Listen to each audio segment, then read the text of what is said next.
का भूत। दिल छू लेने वाली कहानी। एक आदमी की पत्नी अचानक से बहुत बीमार पड़ गई। मरने से पहले उसने अपने पति से कहा, मैं तुम्हें बहुत प्यार करती हूँ, तुम्हें छोड़कर नहीं जाना चाहती। मैं नहीं चाहती कि मेरे जाने के बाद तुम मुझे भुला दो और किसी दूसरी औरत से शादी करो। वादा करो कि मेरे मरने के बाद तुम किसी और से प्रेम नहीं करोगे, वरना मेरी आत्मा तुम्हें चैन से जीने नहीं देगी। और इतना कहकर वो चल बसी। उसके जाने के कुछ महीनों तक उस आदमी ने किसी दूसरी औरत की तरफ देखा तक नहीं, पर एक दिन उसकी मुलाकात एक ऐसी लड़की से हुई जिसे वह चाहने लगा। बात बढ़ते बढ़ते शादी तक आ गई और उनकी शादी हो गई। शादी के ठीक बाद आदमी को लगा कि कोई उससे कुछ कह रहा है। मुड़कर देखा तो वह उसकी पहली पत्नी की आत्मा थी। आत्मा बोली, तुमने अपना वादा तोड़ा है, अब मैं हर रोज तुम्हें परेशान करने आऊंगी। और इतना कहकर वो गायब हो गई। आदमी घबरा गया, उसे रात भर नींद नहीं आई। अगले दिन भी रात को उसे वही आवाज सुनाई दी, मैं तुम्हें चैन से नहीं जीने दूंगी। मैं जानती हूँ कि आज तुमने अपनी नई पत्नी से क्या क्या बातें की। और उसने आदमी को अक्षरश एक एक बात बता दी। आदमी डरकर कांपने लगा। अगले दिन वह शहर से बहुत दूर एक जैन मास्टर के पास गया और सारी बात बता दी। मास्टर बोले, ये प्रेत बहुत चालाक है, उद्धरण चिन्ह बिल्कुल है, तभी तो मेरी एक एक बात उसे पता होती है। आदमी घबराते हुए बोला।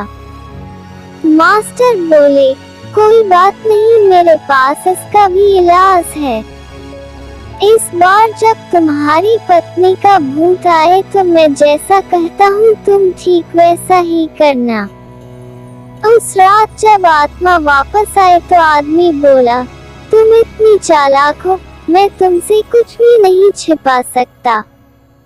और जैसा कि तुम चाहती हो मैं अपनी पत्नी को छोड़ने के लिए भी तैयार हूँ, पर उसके लिए तुम्हें एक प्रश्न का उत्तर देना होगा, और अगर तुम उत्तर न दे पाए तो तुम्हें हमेशा हमेशा के लिए मेरा पीछा छोड़ना होगा।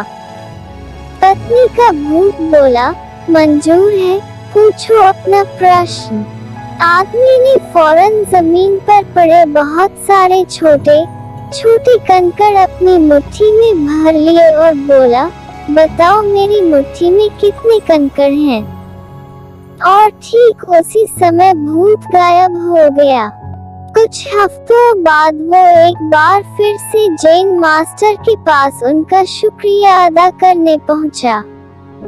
मास्टर, उस भूत से मेरा पीछा छुड़ाने के लिए मैं जीवन भर आपका आभारी रहूंगा।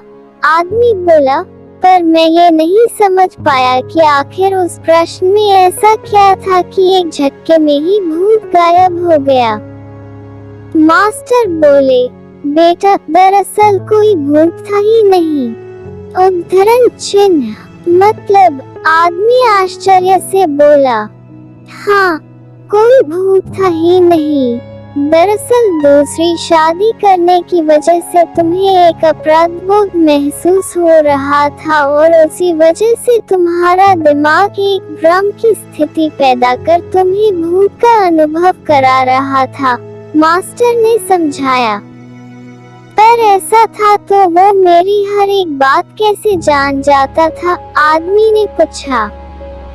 मास्टर मुस्कुराए, क्योंकि वो तुम्हारा बनाया हुआ ही भूत था, इसलिए जो कुछ तुम जानते थे वही वो भी जानता था। और यही कारण था कि मैंने तुम्हें वो कंकड़ वाला प्रश्न पूछने को कहा। क्योंकि मैं जानता था कि इसका उत्तर तुम्हें भी नहीं पता होगा और इसलिए भूत भी इसका उत्तर नहीं दे पाएगा और तुम्हें तुम्हारे दिमाग की ही उपज से छुटकारा मिल जाएगा। उद्धरण चिन्ह। आदमी अब पूरी बात समझ चुका था। उसने एक बार फिर मास्टर को धन्यवाद किया और अपने घर लौट गया। फ्रेंड्स, कई बार हमारे मन में भी किसी पुरानी बात को लेकर एक गिल्ट फीलिंग रह जाती है।